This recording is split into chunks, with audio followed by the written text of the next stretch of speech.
నాకు రాజమౌళి గారు ఆహ్, 'మగధీర' చెప్పాను గదా! నేను ఇంతకుముందు స్టేజ్ మీద పెర్ఫార్మన్స్ చేస్తుంటే రాజమౌళి గారికి కూడా నేను 'హరి' అనే పరిచయం. హరి అవును. ఆ! సో, ఆయన వాళ్ళ నన్ను నా పెర్ఫార్మన్స్ చూసి కీరవాణి గారు ఇంట్లో చెప్పారు.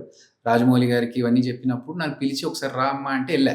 ఎళ్తే ఏంటి నువ్వేదో ఇమిటేషన్ డాన్స్ చేసావని చెప్పి అన్న చెప్పారు. ఒకసారి చూపిస్తావా అంటే చేసి చూపిచ్చా. నాకు ఆయన ఎంత అప్రిషియేట్ చేశారంటే, ఒక పెద్ద ప్రొడ్యూసర్ గారు ఆయన అదే టైంలో అక్కడికొచ్చారు.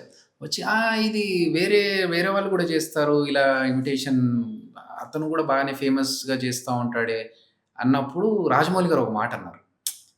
ఎంతమందైనా చేయొచ్చు. కానీ 'హరి' చేస్తున్న దాంట్లో ఒక పర్ఫెక్షన్ ఉంటది. అవును. అతను చిన్న చిన్న పాయింట్‌ని కూడా మైన్యూట్ పాయింట్స్‌ని కూడా బాగా మైన్యూట్ క్యాప్చర్ చేశాడు. సో, ఈ పర్ఫెక్షన్ వల్ల అతనికి మంచి పేరొస్తుంది అని చెప్పేసి ఆయన చెప్పడం అనేది నాకు హ్యాపీ అనిపించింది. సో, అలా రాజమౌళి గారు అప్పటి నుంచి పరిచయము. 'ఛత్రపతి' ఆడియో ఫంక్షన్‌లో నాతో పెర్ఫార్మ్ చేయించారు. మళ్ళీ 'ఈగ' అప్పుడు నేను ఆడియో ఫంక్షన్‌కి నేను వర్క్ చేశాను. 'యమదొంగ' ఆడియో ఫంక్షన్‌కి వర్క్ చేశాను. అలా ఎవ్రీ టైమ్ మా తమ్ముడి మ్యారేజ్‌కి వాళ్ళొచ్చారు, ఇంటికొచ్చారు. హ్మ్. సో, అంత బాండ్ ఉండింది. సో, ఆ చనువుతో నేను యూఎస్‌లో ఒక 6 ప్రోగ్రామ్స్ వాళ్ళతో పాటు కిరణ్ కోఆర్డినేట్ గారి చేసుకొని. కన్సర్ట్‌తో నేను యాంకరింగ్ కోసం వెళ్ళా. అప్పుడు కొంచెం మేడం ఒక చిన్న మాట అడుగుతాను. నాకు నేర్చుకోవాలని ఉంది వర్క్. డైరెక్షన్ చేస్తున్నారు కదా సార్ 'బాహుబలి 2' ఉంది కదా! నేను ఊరికే ఒక పక్కన నిలబడి చూస్తాను. డిస్టర్బ్ చేయను మేడం. నాకు నేర్చుకోవాలని ఉంది వర్క్ అన్నప్పుడు, సరే అమ్మా అన్నారు. ఇంక సర్లే మర్చిపోతారు అనుకున్నాను. ఓ రోజు ఫోన్ చేసి, "రేయ్ వచ్చి జాయిన్ అయిపో. హ్మ్. పలానా డేట్ నుంచి స్టార్ట్ నీ వర్క్" అన్నారు. ఆహ్! అమ్మో! నాకు చాలా హ్యాపీగా అనిపించింది. అక్కడికెళ్ళి చూస్తే ఒక మొత్తం బ్లూ మ్యాట్స్ ఇయన్నీ చూసి, ఓహో! ఇంత లావిష్‌గా ఉంటదా? ఇలా ఉంటదా సినిమా? అంటే మనం చూసిన అంతకుముందు షూటింగ్స్ వేరు. ఈ yeah! Blue correct. Mats, green మ్యాట్స్‌లో చేయడం వేరు.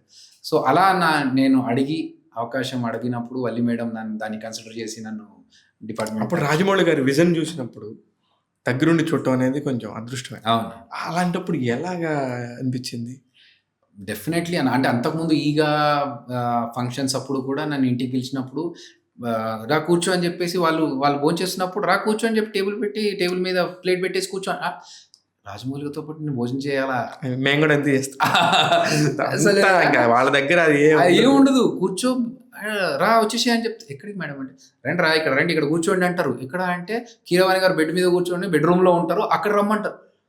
బెడ్‌రూమ్ వరకు మనకు యాక్సెస్ ఇస్తున్నారంటే మనకెంత వాల్యూ ఇస్తున్నట్టన్నా. అంతే. మన సో, ఇంట్లో మనుషుల్లాగా ఇంట్లో చూసుకుంటారు. మనిషిలాగా చూసుకుంటారు. సో, అలా ఫస్ట్ నుంచి ఉన్న పరిచయం మనకు మనోళ్ళు అన్న ఫీల్‌లో ఉన్నప్పుడు, అక్కడికెళ్ళిన తర్వాత వర్క్ చూస్తున్నప్పుడు ఎంత డెడికేషను, ఎంత పర్ఫెక్షన్.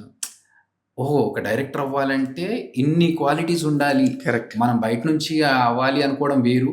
అక్కడ జరుగుతున్న వర్క్ ఏంటి? అంత పెద్ద మూవీ చేస్తున్నప్పుడు దానికి ఎన్ని ఎఫర్ట్స్ పెట్టాలి అనేది అక్కడ చూసి నేర్చుకున్నాను.